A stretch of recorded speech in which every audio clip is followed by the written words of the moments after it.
Hello guys. So பரபரப்பாக போயிட்டுருக்க பாண்டியன் ஸ்டோர்ஸில் அடுத்து என்ன ஆகுது அப்படின்னு பார்த்தீங்கன்னா, இப்போ ரீசெண்டாக ப்ரோமோ விட்டுருக்காங்க இல்லைங்களா? அதாவது ஒரு வழியாக தங்கமயிலும் சரவணனும் ரூமுக்குள்ளே போயிடுறாங்க. ஸோ இந்த ஹோட்டல் பிரச்சனை இப்போ தீர்ந்தது, பண பிரச்சனையும் இப்போதைக்கு தீர்ந்தது.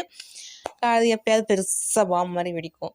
ஓகே, ரூமுக்கு போயிடுறாங்க. அப்போ தங்கமயிலோட அம்மா கால் பண்ணுறாங்க. இந்த மாதிரி தங்கமயில் சொல்கிறாங்க, இந்த மாதிரி நான் தான் ஒழுங்காக பார்த்துருக்கணும் காசை, ஏன் தப்பு தான் சொல்லும்போது அவங்க அம்மா உடனே சொல்லுவாங்க, இல்லை இல்லை மாப்பிள்ளைக்கிட்ட அவர் எப்படி காசு இல்லாமல் வரலாம் அப்படின்றது அவங்க தப்பு தான் அப்படின்னு அவங்க கரெக்டாக சொல்லுவாங்க. இப்போது கடைசியில் என்ன ஆகும்னா, சரவணன் ரொம்ப சோகமாக இருப்பார். தங்கமயில் சொல்லுவாங்க, இல்லை மாமா நீங்கள் காலிலேருந்து நடந்ததெல்லாம் மறந்துடுங்க அப்படின்னு சொல்லும்போது, சரி ஓகே. அதுக்கப்புறம் நம்ம எதிர்பார்த்த மாதிரி சீன்ஸ்லாம் வரும்.